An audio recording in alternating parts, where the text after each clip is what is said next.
नमस्कार मैत्रिणींनो, आज आपण बनवणार आहोत गव्हाच्या पिठाच्या कापण्या। ह्या आषाढामध्ये बनवल्या जातात।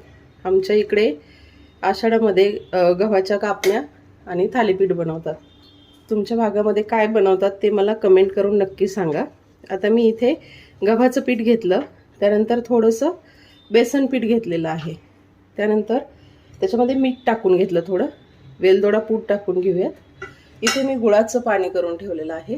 त्यानंतर इथे तूप मी मोहन घालण्यासाठी तूप गरम करून घेतलेलं आहे। आता ह्या पिठामध्ये आपण हे मोहन घालून घेऊयात आणि चांगलं मिक्स करून घेऊयात। बघा, छान मिक्स करून घेतलेलं आहे। त्याच्यामध्ये तो साधारण असं व्हायला पाहिजे हे पीठ। आता याच्यामध्ये आपण हे गुळाचं पाणी घालून घेऊयात आणि जसं लागेल तसं पाणी घालून आपण त्याला मळून घेऊयात। असं आपला मळून गोळा तयार झालेला आहे, घट्टसर मळलेला आहे हे पीठ। आता याला आपण एक अर्धा तास रेस्ट करायला ठेवून देऊया।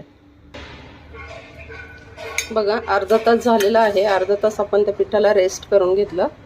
त्यानंतर आता एक गोळा घेऊन आपण त्याची पोळी लाटून घेऊयात। अशी पोळी लाटून घेतली आहे आणि शेवटी त्याच्यावरती खसखस घालून थोडंसं लाटून घेतलेलं आहे। आता आपण याच्या कापण्या करून घेऊयात।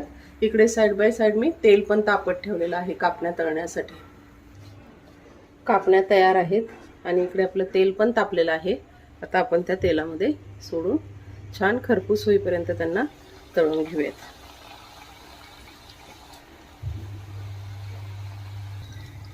बघा, अशा तळून घ्यायच्या कापण्या। बघा, छान कुरकुरीत कापण्या आपल्या तयार आहेत आपल्या आषाढ स्पेशल कुरकुरीत गव्हाच्या कापण्या।